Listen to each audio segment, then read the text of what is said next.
ओम नमः शिवाय। हर हर महादेव।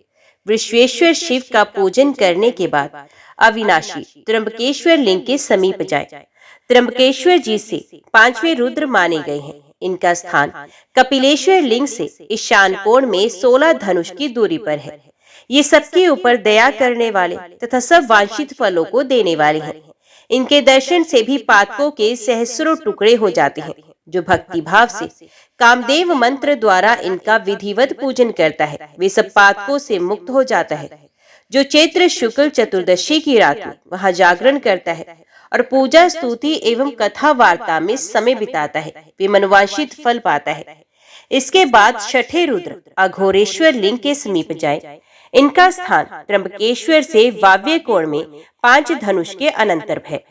ये संपूर्ण अभिष्ट फलों के दाता तथा कलयुग के पापों का नाश करने वाले हैं।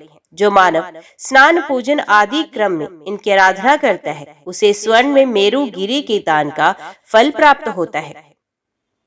अघोरेश्वर देव के लिए जो कुछ दिया जाता है वे सब अक्षय होता है। जो मनुष्य अघोरेश्वर के दक्षिण भाग में श्राद्ध करता है, उसके पितृ कल्प पर्यंत तृप्त रहते हैं। अघोरेश्वर से उत्तर कुछ कुछ वाव्य कोण की ओर 30 धनुष की दूरी पर महाकालेश्वर का स्थान है। वे लिंग सब पापों का नाश करने वाला है। उसके भीतर मैं काल रूप से प्रतिष्ठित हूँ। अब वे कल्प पर्यंत स्थिर रहने वाला और मेरा विशेष प्रिय है। जो षडाक्षर मंत्र द्वारा उसकी पूजा करता है, वे उसी क्षण मृत्यु को जीत लेता है। जो कृष्ण पक्ष की अष्टमी में रात के समय विधि पूर्वक पूजा करके घृत मिश्रित गुग्गल का धूप देता है, उसके सहस्रों अपराध भैरव जी क्षमा कर देते हैं। महर्षि लोग उस स्थान पर गोदान की महिमा बताते हैं। वहां गोदान करने वाले पुरुष अपने आगे पीछे की 10-10 पीढ़ियों का उद्धार कर देते हैं। जो महाकालेश्वर के दक्षिण भाग में रुद्र का जप करता है, वे मातृकुल और पितृकुल दोनों को तार देता है। महाकालेश्वर से अग्निकोण में 20 धनुष दूर भैरेश्वर का स्थान है। भैरेश्वर लिंग सब वांछित फलों को देने वाला तथा दरिद्रता का नाश करने वाला है। पूर्व काल में चंड नामक मेरे पार्षद ने 1 सहस्त्र दिव्य वर्षों तक उसकी आराधना की थी। इससे उसका नाम चंडेश्वर हुआ। जो एकाग्रचित हो देवादिदेव चंडेश्वर का दर्शन और स्पर्श करता है, वे जन्म से लेकर मृत्यु तक के सभी पापों से मुक्त हो जाता है। भाद्रपद मास के कृष्ण पक्ष की चतुर्दशी तिथि को उपवास करके जो भैरेश्वर के समीप जागरण करता है, वे मेरे परम धाम को जाता है। भैरवेश्वर के दर्शन से मन, वाणी और क्रिया द्वारा किए हुए सभी पाप नष्ट हो जाते हैं। यात्रा के उत्तम फल की इच्छा रखने वाले पुरुष को अपने सब पापों का नाश करने के लिए वहां तिल, स्वर्ण और वस्त्र का दान करना चाहिए। कल्प के अंत में वे रुद्र देव भैरव भयानक आकार धारण करके संपूर्ण विश्व का संहार करते हैं, इसलिए भैरव कहलाते हैं। भैरवेश्वर से अग्नि कोण में 10 धनुष की दूरी पर मृत्युंजयेश्वर लिंग स्थित है। सागर आदित्य से पश्चिम 4 धनुष पर वे स्थान है। वे लिंग दर्शन और स्पर्श करने पर सब प्राणियों के पापों का नाश करने वाला है। मेरे पार्षद नंदी ने उस महालिंग की स्थापना करके नित्य पूजन में तत्पर हो लाख करोड़ महामृत्युंजय का जप किया था। इससे प्रसन्न होकर मैंने उसे अपने गणों का आधिपत्य और सामीप्य मुक्ति प्रदान की है।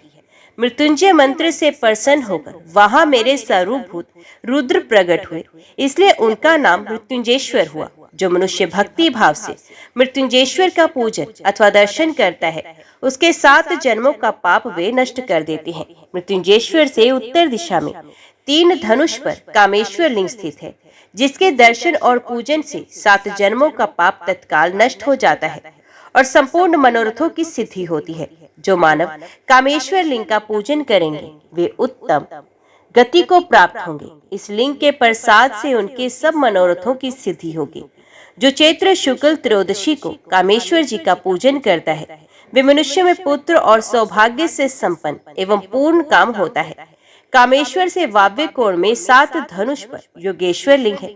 वहां मेरे असंख्य पार्षदों ने योगनिष्ठ होकर सहस्रों वर्षों तक घोर तपस्या की थी। तब मैंने प्रसन्न होकर उन्हें सालोक्य मुक्ति प्रदान की थी। उनके षण्डक योग से संतुष्ट होकर शिवलिंग का प्रादुर्भाव हुआ था, इसलिए उसका नाम योगेश्वर हुआ। जो मानव विधि पूर्वक भक्ति भाव से उसकी पूजा करता है, उसे योग सिद्धि प्राप्त होती है। जो प्रभास क्षेत्र में स्थित इन 11 रुद्रों को नहीं जानता, वे उस क्षेत्र के बीच में रहकर भी नहीं के समान है, उसे पशु माना गया है। इन 11 रुद्रों में सबका अथवा एकमात्र सोमेश्वर का पूजन करके जो शतरुद्र का जप करता है, उसे सब रुद्रों के पूजन का फल प्राप्त हो जाता है। पार्वती, 11 रुद्रों का ये गुप्त महात्म्य तुम्हें बताया गया। सोमेश्वर से वाव्य कोण में 60 धनुष की दूरी पर चंद्रेश्वर लिंग है। वे दिव्य लिंग सब गतकों का नाश करने वाला है। चंद्रेश्वर का दर्शन करके मनुष्य 7 जन्मों के समस्त पापों से मुक्त एवं कृत्य हो जाता है। प्राचीन काल में ये पृथ्वी दैत्यों के भार से पीड़ित हो गो का रूप धारण करके प्रभास क्षेत्र में आई और उसने भक्ति भाव से उत्तम शिवलिंग की स्थापना की। इससे मैं प्रसन्न हुआ और उससे बोला, भूदेवी, भगवान विष्णु के हाथ से मारे जाकर सब दैत्य नष्ट हो जाएंगे और तुम्हारा भार उतर जाएगा। तुमने जो ये परम सुंदर शिवलिंग स्थापित किया है, ये संसार में धरित्रीश्वर के नाम से विख्यात होगा। मैं इस लिंग में सदैव निवास करूंगा। भादो के कृष्ण पक्ष की तृतीया को जो मनुष्य इस शिवलिंग का पूजन करेगा, वे निश्चय ही अश्वमेध यज्ञ का फल पाएगा। केवल इस लिंग के पूजन से सब तीर्थों में स्नान का और सब प्रकार के दानों का फल मिल जाएगा। इसके चारों ओर 16 धनुष तक इसी का क्षेत्र होगा और ये क्षेत्र समस्त प्राणियों को मोक्ष प्रदान करेगा। इस क्षेत्र में मरने वाले प्राणी उत्तम गति को प्राप्त होंगे। यूं कहकर मैं वहां से अंतर्ध्यान हो गया। तदंतर वराह कल्प में किसी समय दक्ष के शाप से चंद्रमा राज्य समाज से पीड़ित हो क्षीण होने लगा। तभी समुद्र के निकट प्रभास क्षेत्र में आए और इस पृथ्वी शिवलिंग का दर्शन करके इसके प्रभाव को जानकर इसी के आराधना में तत्पर हो गए। इसके महात्म्य से चंद्रमा का पाप जनित रोग दूर हो गया। तब से इनका नाम चंद्रेश्वर हो गया। तदंतर जहाँ चक्रधर विष्णु तथा दंड पाणी गणेश दोनों एक स्थान पर स्थित है, वहाँ की यात्रा करे। जो मानव भक्ति भाव से उन दोनों का पूजन करता है, वे पाप से मुक्त हो मेरे लोक में जाता है। जो माघ मास की चतुर्दशी और कृष्ण पक्ष की अष्टमी को गंध पुष्प धूप आदि उपचारों से दंडनायक की पूजा करता है, वे कभी विघ्न नहीं प्राप्त करता। जो एकादशी तिथि को निराहार रहकर चक्रपाणी का पूजन करता है, वे सब पातकों से मुक्त हो भगवान विष्णु के लोक में जाता है। इस प्रकार यहाँ संक्षेप से चक्रपाणी और दंडपाणी का महात्म्य बताया गया। इन दोनों के उत्तर और बाल रूपधारी ब्रह्मा से वाव्य कोण में सांब के द्वारा स्थापित देव श्रेष्ठ सांब आदित्य का स्थान है। प्रभास क्षेत्र में जो सांब नामक पुर है, वही सूर्य नारायण का द्वितीय स्थान है। वहाँ भगवान सूर्य 12 स्वरूपों में विभक्त हो सदा सबके कल्याण के लिए निवास करते हैं और भक्तों द्वारा दी हुई पूजा को ग्रहण करते हैं। जो मनुष्य वहाँ 12 नामों वाले सूर्य देव की स्तुति करेगा, उसकी 7 जन्मों की दरिद्रता नष्ट हो जाएगी। आदित्य, सविता, सूर्य, मिहिर, अर्क, प्रतापन, मार्तंड, भास्कर, भानु, चित्रभानु, दिवाकर तथा रवि ये सूर्यदेव के सामान्य नाम हैं। विष्णु, धाता, भग, पूषा, मैत्र, इंद्र, वरुण, अर्यमा, विवस्वान, अंशुमान, त्वष्टा तथा पर्जन्य ये 12 स्वरूपों के विशेष नाम हैं। ये सभी 12 महीनों में सूर्य मंडल में तपती हैं। चैत्र में विष्णु, वैशाख में अर्यमा, ज्येष्ठ में विवस्वान, आषाढ़ में अंशुमान, श्रावण में पर्जन्य, भाद्रपद में वरुण, अश्विन में इंद्र, कार्तिक में धाता, अगहन में मित्र, पौष में पूषा, माघ में मघ और फाल्गुन में त्वष्टा तपते हैं। इस प्रकार प्रभास क्षेत्र में 12 मूर्ति वाले सूर्य देव विराजमान है। माघ शुक्ल पंचमी को एक भक्त व्रत, षष्ठी को नक्त व्रत और सप्तमी को सांब आदित्य के समीप उपवास व्रत करके व्रती मनुष्य लाल चंदन मिश्रित कनेर के फूलों से सूर्य नारायण के लिए अर्घ और धूप देकर पूजा करे। शक्ति के अनुसार ब्राह्मण भोजन भी कराए। जो इस प्रकार सांब आदित्य का पूजन करता है, वे इस लोक में समस्त मनोवांछित फलों को पा लेता है। पार्वती, सांब आदित्य से उत्तर दिशा में कपालेश्वर विराजमान है। उनका दर्शन करने से मनुष्य अश्वमेध यज्ञ का फल पाता है और पूर्व जन्म के पातकों से मुक्त हो जाता है। उससे उत्तर कोटीश्वर लिंग है, जो सबके पापों का नाश करने वाला है। वहाँ कोटि ऋषियों ने सिद्धि प्राप्त की, इसलिए उसका नाम कोटीश्वर है। जो मानव भक्ति भाव से कोटीश्वर का पूजन करता है, उसे 1 करोड़ मंत्र जप का फल प्राप्त होता है। कोटीश्वर के निकट वेद वेता ब्राह्मण को स्वर्ण देना चाहिए। सोमेश्वर, दैत्यसूदन, बाल रूपधारी ब्रह्मा, अर्क स्थल, सूर्य तथा शशि भूषण, ये 6 प्रभास क्षेत्र के श्रेष्ठ देवता है। इनके दर्शन मात्र से मनुष्य कृतार्थ हो जाता है और जन्म से लेकर मृत्यु तक के भयंकर पापों से छूट जाता है। पार्वती जी ने पूछा, भगवान, अन्य सब स्थानों में तो वृद्ध रूपी ब्रह्मा है, यहाँ वे बाल रूपी कैसे हुए? महादेव जी ने कहा, देवी, मनुष्य इस संसार में तभी तक दुख, शोक और भय के समुद्र में डूबे रहते हैं जब तक कि ब्रह्मा जी के प्रति उनकी भक्ति नहीं होती। जीव का चित्त जैसे विश्व में लगा है, यदि उसी प्रकार ब्रह्मा जी में भी लग जाए तो कौन बंधन से मुक्त ना होगा। सोमनाथ से ईशान कोण में और सांब आदित्य से अग्नि कोण में ब्रह्मा जी का उत्तम स्थान है। वहां बाल रूपधारी ब्रह्मा जी विराजमान है, जो संपूर्ण जगत के स्वामी, सब लोगों के सृष्टा और महान तेजस्वी हैं। वे ही इस प्रभास क्षेत्र में 8 वर्ष की आयु में आए हैं। उन्होंने ही सोमनाथ लिंग की स्थापना करके ब्राह्मण को बहुत सी दक्षिणा दी। प्रभास क्षेत्र में रहते हुए बाल रूपधारी ब्रह्मा जी के 42 वर्ष बीत गए हैं। इस प्रकार उनकी आयु का एक परात व्यतीत हो गया है। पार्वती जी ने कहा, प्रभु, ब्रह्मा जी के दिन, मास और वर्ष का प्रमाण बताइए। महादेव जी ने कहा, देवी, ब्रह्मा जी के जो परम आयु है उसका एक प्रारब्ध बीत गया है, अब दूसरा प्रारब्ध चल रहा है। 8 वर्ष की आयु में यहाँ आए थे, इसलिए उन्हें बाल रूपधारी कहते हैं। प्रभास क्षेत्र को छोड़कर अन्य सब तीर्थों में वे वृद्ध रूपी ही हैं। प्रथम कल्प में इनका नाम स्वयंभू था, दूसरे में पद्मभू, तीसरे में विश्वकर्मा और चौथे में बाल रूपी कहे गए हैं। जो मनुष्य प्रतिदिन इन नामों का स्मरण करता है वे दीर्घ आयु होता है। चंद्र, सूर्य आदि सभी ग्रह, देवता, असुर, दानव तथा समस्त त्रिलोकी, ये सब ब्रह्मा जी की रात आने पर नष्ट हो जाते हैं। फिर दिन आने पर जब ब्रह्मा जी जगते हैं तब पूर्वज सृष्टि करने लगते हैं। पलक गिरने में जितना समय लगता है उसके 1/4 भाग को त्रुटि कहते हैं।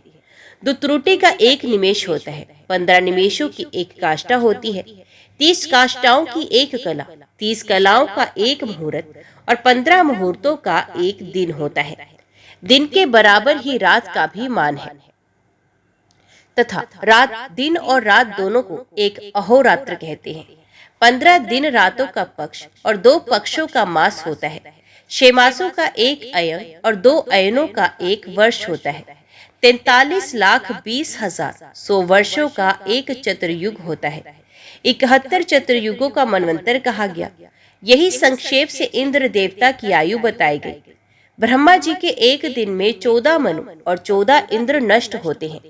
विश्व वक्ता, विपच्चिति, स्वचिति, शिवी, विभु, मनोभु, ओजस्वी, बलि, अद्भुत, शांति, वृषा, श्वेतधामा, दिवसपति, शुचि, ये 14 इंद्र हैं।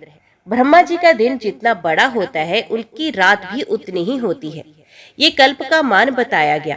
पहला श्वेत कल्प है, दूसरे कल्प का नाम नील लोहित, तीसरे का नाम वामदेव, चौथे का रथंतर, 5वें का रौरव, 6ठे का प्राण, 7वें का बृहत कल्प, 8वें का कंदर्प, 9वें का सद्य कल्प, 10वें का ईशान, 11वें का ध्यान, 12वें का शाश्वत, 13वें का उद्दान, 14वें का गरुड़, 15वें का कूर्म, 16वें का नारसिंह, 17वें का समाधि, 18वें का आत्रे, 19वें का सोम, 20वें का भावन, 21वें का तत्पुरुष, 22वें का वैकुंठ, 23वें का अर्चित, 24वें का रुद्र, 25वें का लक्ष्मी, 26वें का सारस्वत, 27वें का विराज, 28वें का गौरी कल्प, 29वें का माहेश्वर कल्प, 30वें का पितृकल्प।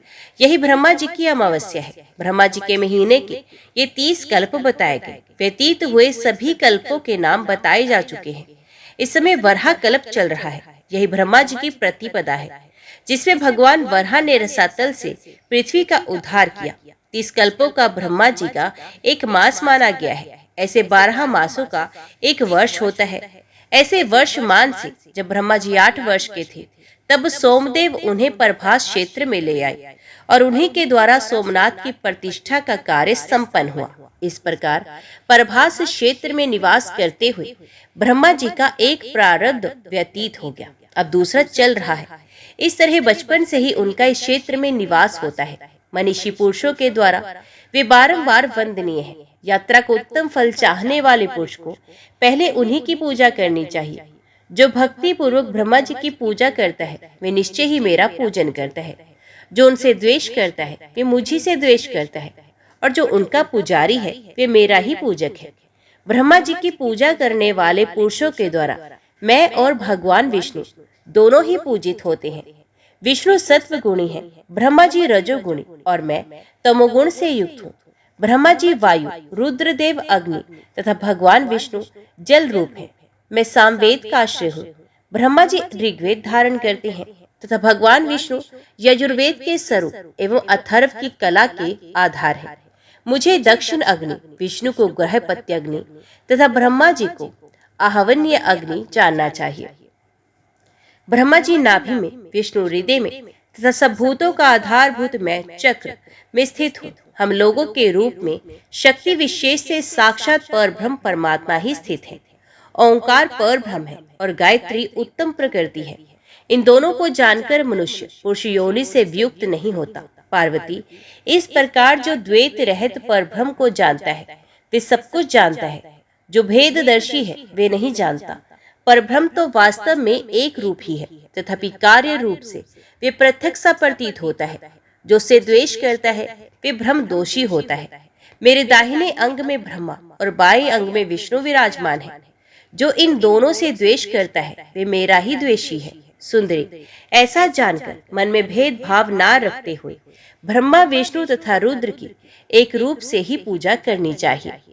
देवी, पृथ्वी पर जो ब्राह्मण है वे मेरे प्रत्यक्ष स्वरूप है।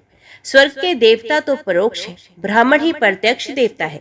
ब्राह्मण मुझे प्रिय है। जो भक्ति भाव से उनकी पूजा करता है वे सदा मेरी ही पूजा करता है। जो भक्ति द्वारा उन्हें संतुष्ट करता है वे सब मुझे संतुष्ट कर लेता है। जो ब्राह्मण है वे मैं हूँ। उनके साथ जिसका वैर है वे मेरा भी वैरी है। प्रिय, पृथ्वी पर जितने भी ब्राह्मण हैं उनमें से जिन्होंने वेद व्रत का पालन किया वे तो पूज्य हैं ही। जिन्होंने वेदोक्त व्रतों का पालन नहीं किया वे भी पूजनीय हैं। ब्राह्मण जाति से ही पवित्र है। वेद अभ्यास से उनकी पवित्रता और भी बढ़ जाती है। अतः हव्य और कव्य में कहीं भी ब्राह्मण निंदा के योग्य नहीं है।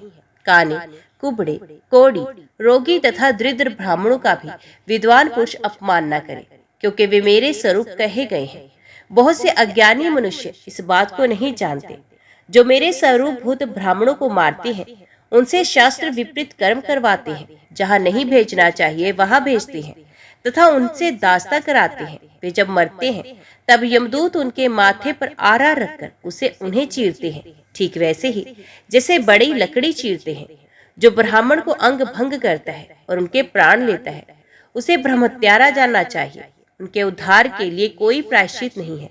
वे 50 करोड़ नरकों में से प्रत्येक में सहस्रों वर्षों तक बहुत पीड़ित किया जाता है। इसलिए मानवों को चाहिए कि वे ब्राह्मणों को सदा नमस्कार करें, अन्न पान देकर सदैव उनकी पूजा में संलग्न रहे। सभी ब्राह्मण सब प्रकार के दान लेने के अधिकारी हैं। दूसरा कोई दान लेने में समर्थ नहीं है। यदि लोभवश कोई दान ग्रहण करता है तो वे अधम गति को प्राप्त होता है। तपस्या से पवित्र हुआ ब्राह्मण पाप रहित होता है। अतः प्रतिग्रह लेकर वे कष्ट में नहीं पड़ता और ना उसे कोई पाप लगता है। जो हृदय में सदा पवित्र भाव रखते हुए नित्य निरंतर ध्यान में लगा रहता है उस ब्राह्मण को दोष का संपर्क नहीं प्राप्त होता। ब्राह्मण जन्म से ही महान है। लोक और लोकेश्वर भी ब्राह्मणों के पूजक है। ब्राह्मण यदि कुपित हो तो अपराधी को नष्ट कर सकते हैं, उसे अपने तेज से जला सकते हैं। यही स्वर्गलोक में पहुंचाने वाले सनातन देव है। ब्राह्मण पूजनीय है, वंदनीय है। उन्हीं में से सब कुछ प्रतिष्ठित है। वे ही इन सब लोगों का परस्पर पालन करते हैं। अपने स्वाध्याय और तप को प्रकट ना करने वाले ब्राह्मण उत्तम व्रत वाले हैं। जो विद्या और व्रत में सनात है, दूसरे के आश्रित ना रहकर जीवन निर्वाह करते हैं, वे ब्राह्मण कुपित होने पर काल सर्प बन जाते हैं। अतः उनका पूजन करना चाहिए, उन्हें कुपित नहीं करना चाहिए। अध्यात्म स्वरूप का चिंतन करने वाले ब्राह्मण ही सब प्राणियों की गति है। ब्राह्मण यदि विपत्ति में पड़ा हो तो उसकी सब उपायों से रक्षा करे। ये ब्राह्मण मनुष्यों द्वारा सर्वत्र पूजा पाने योग्य है। फिर जो अपने चित्त को संयम में रखने वाले तथा विशेषक पुण्य क्षेत्र के निवासी हैं, उनके विषय में तो कहना ही क्या। जो द्विज विधि पूर्वक क्षेत्र संन्यास तथा वृत्ति भेद के कर्म जानते हैं, वे क्षेत्र के पूर्ण फल के भागी होते हैं। प्रजापत्य, महीपाल, कपोत, ग्रंथिक, कुटिक, वेताल, पदम, हंस, धृतराष्ट्र, वक, कंक, गोपाल, त्रुटिक, प्रवर, गुटिक तथा दंडिक ये क्षेत्रवासी ब्राह्मणों के भेद हैं। अहिंसा, गुरु सेवा, स्वाध्याय, शौच, संयम, सत्य तथा असत्य ये प्रजापत्यों का व्रत कहा गया है। शांति, पुष्टि आदि कर्मों द्वारा जो इस पृथ्वी का पालन करते हैं महीपाल है। जो धरती पर गिरे हुए अन्न के दानों को कपोत की भांति चुनते हैं और इस तरह उच्च व्रति से जीविका चलाते हैं, वे साधु पुरुष कपोत कहलाते हैं। जो घर बनाकर रहते हैं वे सदग्रंथ या ग्रंथिक होते हैं। जो सहसा घर त्याग देते हैं वे शिव आराधन में तत्पर रहने वाले साधक कुटिक कहे गए हैं। जिनका तीर्थ सेवन में अनुराग है तथा जो पत्नी के साथ रहते हुए जो कुछ मिल जाए उसी पर संतोष करते हैं, वे महान धैर्य से युक्त साधक वेताल कहलाते हैं। जो इंद्रियों को संयम में रखते हैं परंतु कामनाओं में आसक्त हैं, राज्य और धन की इच्छा से साधनार्थ वे पद्म कहलाते हैं और सदा भिक्षा से ही जीवन निर्वाह करते हैं। जो ज्ञान योग से युक्त है, जिनका केवल व्यवहार में ही द्वैत है, वे साधक हंस कहलाते हैं। जिन्होंने ब्रह्मचर्य, सत्व गुण तथा निर्लोभता आदि गुणों से संपूर्ण जगत को जीत लिया और जो सबका धारण पोषण करते हैं, वे धृतराष्ट्र माने गए हैं। जो सदा एकमात्र स्वार्थ में ही स्थित होकर ज्ञान, व्रत अथवा धर्म का आचरण करते हैं, उन्हें वक कहते हैं।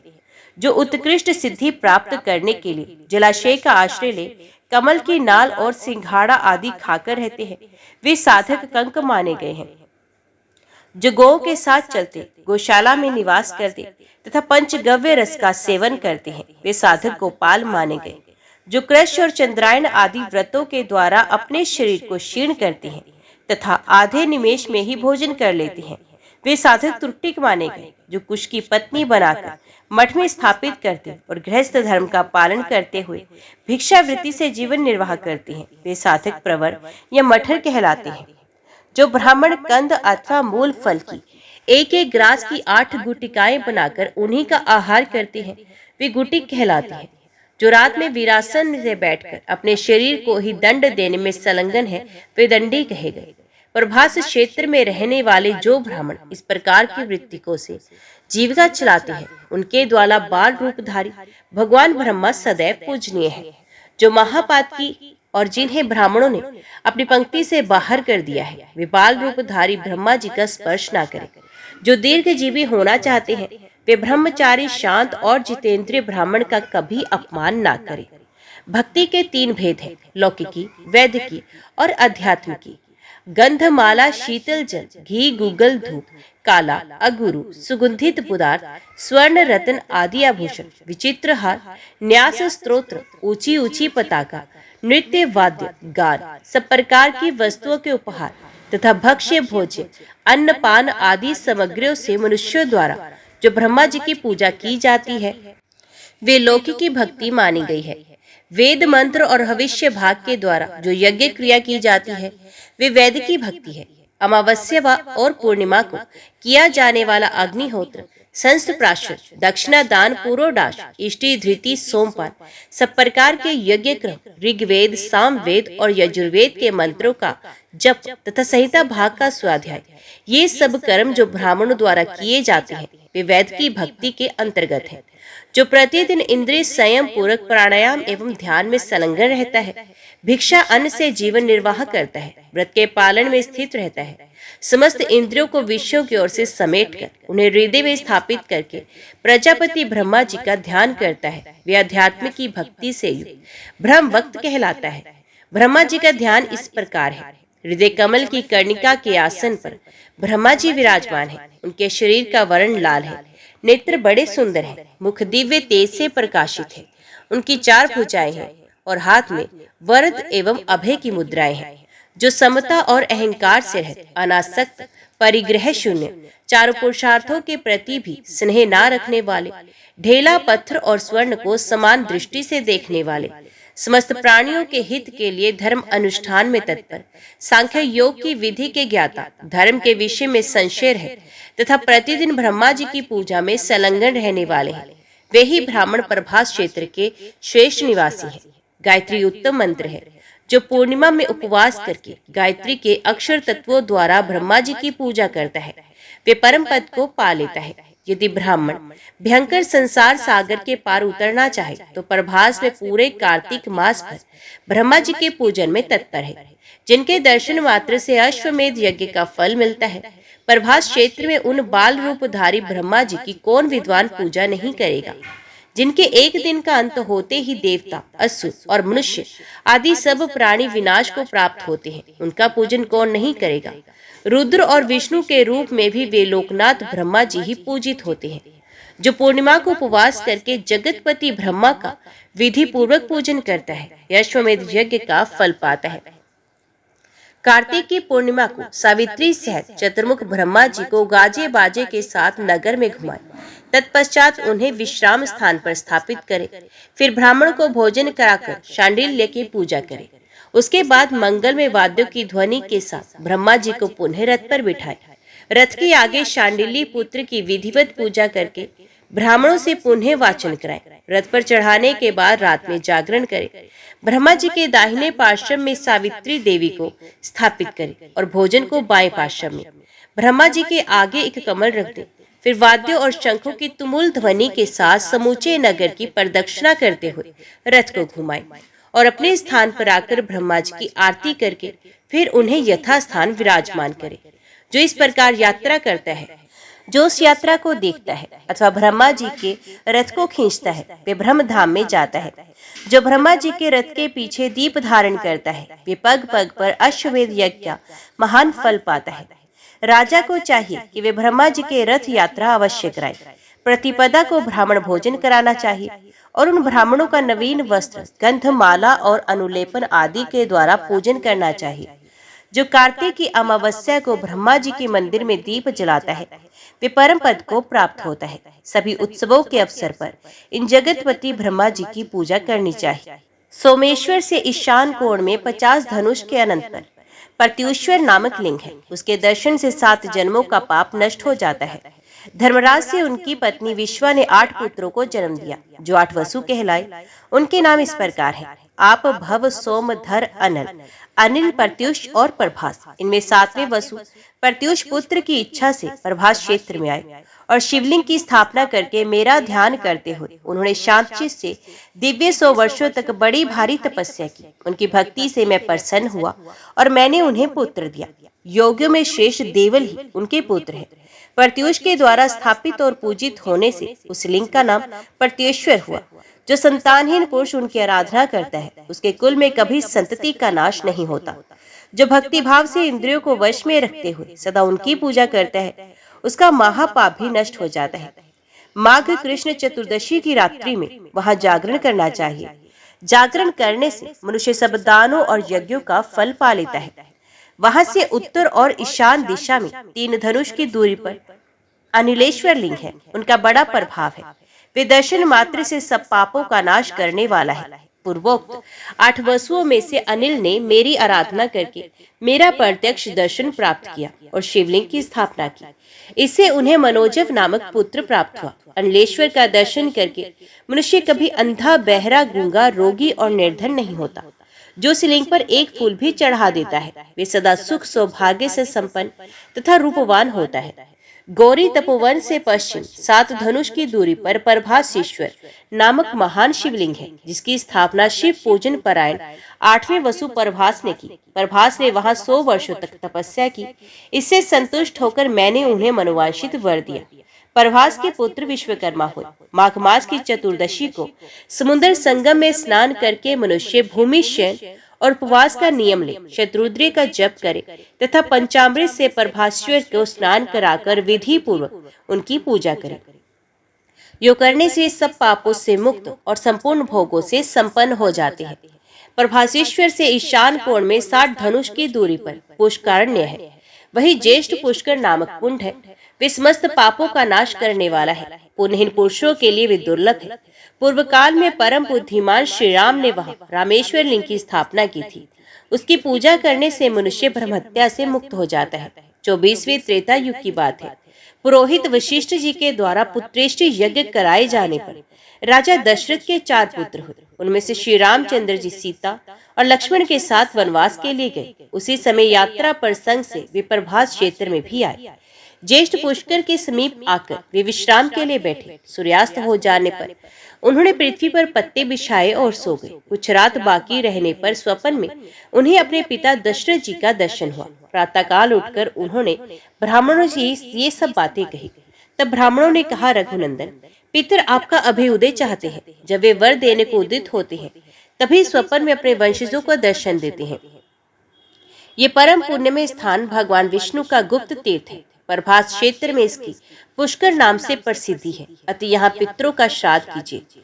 निश्चय ही राजा दशरथ इस तीर्थ में आपके द्वारा दिया हुआ शुभ पिंड प्राप्त करना चाहते हैं, इसलिए उन्होंने दर्शन दिया है। उनकी बात सुनकर कमल नयन श्री राम ने श्राद्ध के लिए ब्राह्मणों को निमंत्रण किया और लक्ष्मण जी से कहा, सुमित्रानंदन, तुम श्राद्ध के लिए फल लेने को जाओ।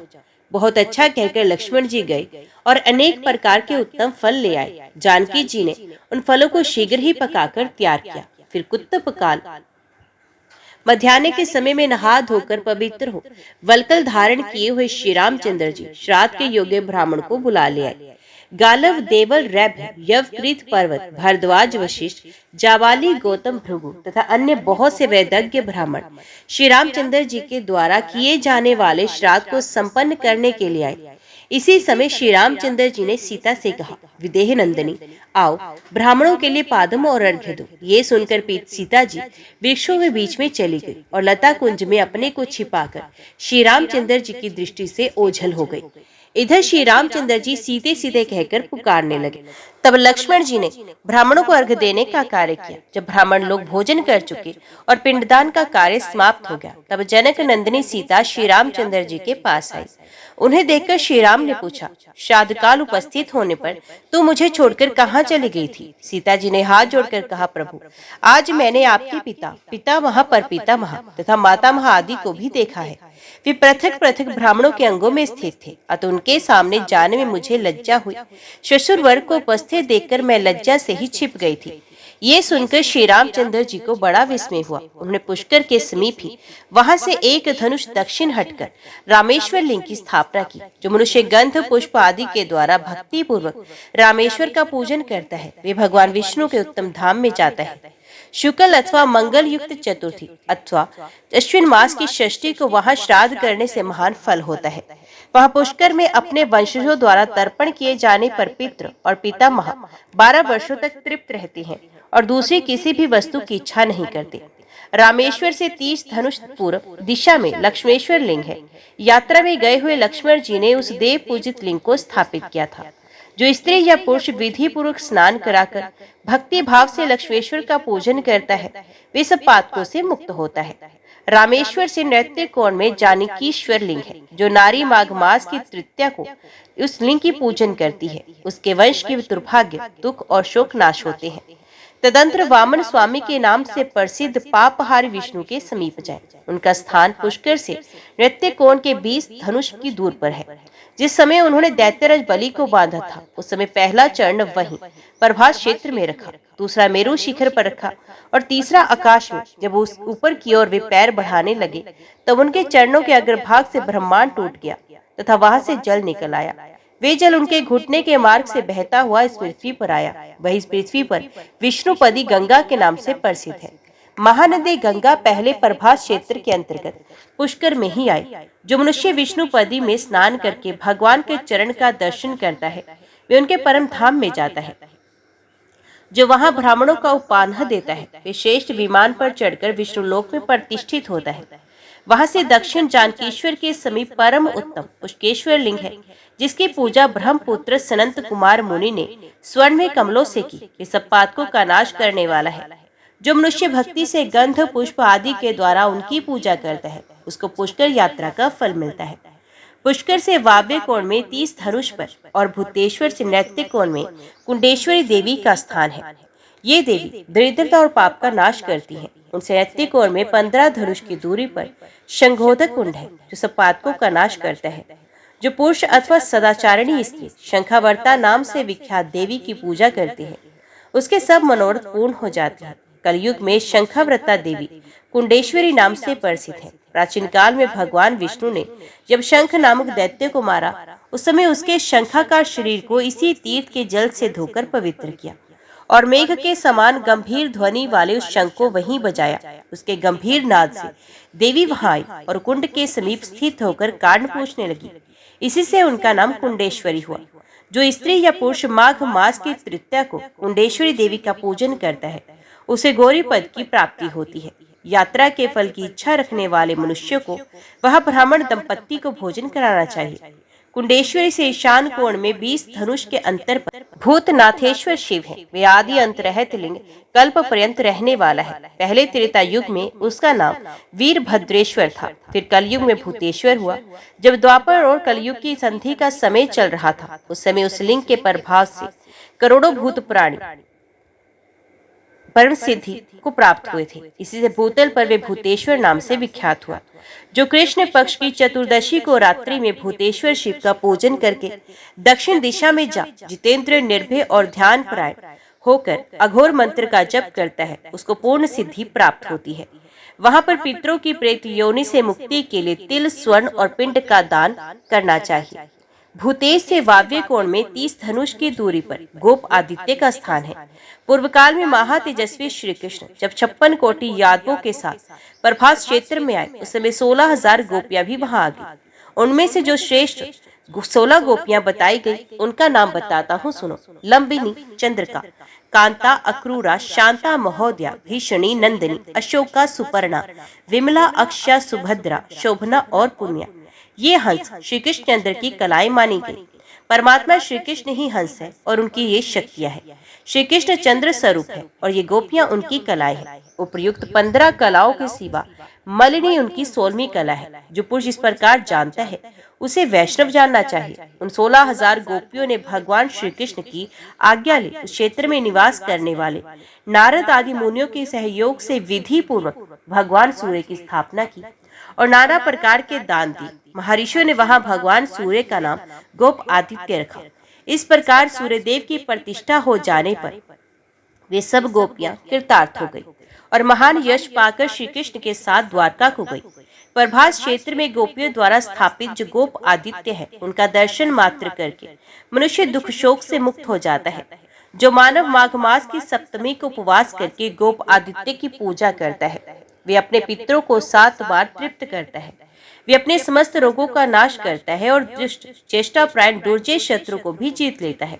सप्तमी को तेल का स्पर्श न करें, नीले रंग का वस्त्र न पहने, आंवला लगाकर स्नान न करें, कहीं किसी के साथ विवाद न करें, नील के रंगे हुए वस्त्र धारण करके द्विज जो भी स्नान, दान, जप, होम, स्वाध्याय तथा पितृ तर्पण आदि कर्म करता है, वे तथा इसके 5 महायज्ञ भी उस नील सूत्र के कारण नष्ट हो जाते हैं। यदि ब्राह्मण नील का रंगा वस्त्र अपने अंगों में धारण कर ले, तो दिन रात उपवास करके पंचगव्य पीने से शुद्ध होता है। यदि किसी ब्राह्मण के रोमकूपों में नील के रस का नील मिश्रित जल का प्रवेश हो जाए, तो वे पतित हो जाता है और 3 कृश व्रत करने पर उसकी शुद्धि होती है। यदि ब्राह्मण भूल से भी नील वृक्षों के बीच से निकल जाए, तो वे दिन रात उपवास करके पंचगव्य पीने पर शुद्ध होता है। यदि ब्राह्मण के शरीर में नील की लकड़ी गड़ जाए और रक्त दिखाई देने लगे, तो उसे चंद्रायन व्रत करना चाहिए। देवी जो अनजान में नील का दातुन कर देता है, वे 2 बार कृष्ण व्रत करने पर उस पाप से शुद्ध होता है। पार्वती कुरुक्षेत्र में 1 लाख गोदान करने से जो पुण्य होता है, वे सब गोप आदित्य के दर्शन मात्र से प्राप्त हो जाता है। तदंतर परशुराम जी के द्वारा स्थापित रामेश्वर लिंग का दर्शन करें। वे स्थान गोपेश्वर से वाव्य कोण में 30 धनुष की दूरी पर है। जिस समय जमदग्नि पुत्र परशुराम जी ने पिता की आज्ञा से अपनी माता का वध किया और पिता के अनुग्रह से वह पुनः जीवित हो गए, उस समय प्रभास क्षेत्र में आकर उन्होंने अद्भुत तपस्या की। वे मेरे विग्रह की स्थापना करके 150 वर्षों तक आराधना में संलग्न रहे। इससे संतुष्ट होकर मैंने उन्हें मनोवांछित वर दिया और उनके द्वारा स्थापित शिवलिंग शिवलिंग में निवास किया। इससे महर्षि परशुराम कृतार्थ हो गए। तदंतर भूमंडल के संपूर्ण क्षत्रियों का 21 बार संहार करके वे माता पिता के ऋण से उऋण हो गए। जो मनुष्य उनके द्वारा स्थापित शिवलिंग का भक्ति पूर्वक पूजन करता है, वे समस्त पापों से मुक्त होकर मेरे धाम में जाता है। रामेश्वर से 20 धनुष के अंतर पर नृत्य कोण में चित्रांगदेश्वर लिंग है। गंधर्वों के स्वामी चित्रांगद ने उस क्षेत्र को परम पवित्र जानकर वहां शिवलिंग स्थापित किया और बड़ी भारी तपस्या करके मेरी आराधना की। जो पुरुष भाव भक्ति से युक्त उस लिंग की पूजा करता है, वे गंधर्व लोक में जाता और गंधर्वों के साथ आनंद भोगता है। शुक्ल पक्ष की चतुर्दशी को जो विधि पूर्वक उस शिवलिंग को स्नान कराकर भांति भांति के पुष्प, चंदन और धूप आदि के द्वारा उसकी पूजा करता है, वे संपूर्ण मनोवांछित फल को प्राप्त करता है। उस स्थान से दक्षिण और नृत्य कोण में 16 धनुष के अंतर पर रावणेश्वर लिंग है, जिसकी स्थापना रावण ने की थी। वहां उसने भक्ति पूर्वक उपवास करके मेरी आराधना और गीत वाद्य आदि का आयोजन करके जागरण किया। 15 दिनों तक इस प्रकार मेरी अर्चना करने पर आकाशवाणी हुई, महाबाहु दशग्रीव, मैं तुम पर बहुत प्रसन्न हूँ। मेरे प्रसाद से तीनों लोग तुम्हारे अधीन होंगे। मैं प्रतिदिन तुम्हारे द्वारा स्थापित शिवलिंग में निवास करूंगा। राक्षस राज, जो मानव भक्ति पूर्वक रावणेश्वर लिंग की पूजा करेंगे, ये शत्रु से अजय होंगे। मेरी कृपा से उन्हें परम सिद्धि प्राप्त होगी। यूं कहकर मेरी आकाशवाणी मौन हो गई। रावण ने भी संतुष्ट होकर बार बार मेरा पूजन किया और तीनों लोगों पर विजय पाने की इच्छा रखकर वे पुष्पक विमान पर आरूढ़ हो अभिष्ट स्थान को चला गया। रावणेश्वर से पश्चिम 5 धनुष दूर सौभाग्यदायिनी गौरी का निवास है, जहाँ पर सौभाग्य की इच्छा रखने वाली अरुंधति देवी ने गौरी जी की आराधना में तत्पर हो घोर तपस्या की थी। गौरी देवी के प्रसाद से उन्हें उत्तम सिद्धि प्राप्त हुई। जो माघ शुक्ल तृतीया को भक्ति पूर्वक गौरी जी का पूजन करता है, वे 7 जन्मों तक सौभाग्यशाली होता है। ओम नमः शिवाय। हर हर महादेव। आज की वीडियो में इतना ही। उम्मीद करती हूँ वीडियो आपको पसंद आई होगी। वीडियो पसंद आई हो तो वीडियो को लाइक और चैनल को सब्सक्राइब जरूर कीजिएगा। ओम नमः शिवाय लिखकर कमेंट बॉक्स में अपनी हाजिरी और अपने सुझाव देना ना भूलेगा। तो मिलते हैं अगली कथा अगले अध्याय के साथ। तब तक के लिए देखते व सुनते रहिए। जय मां कंजक, जय माता दी।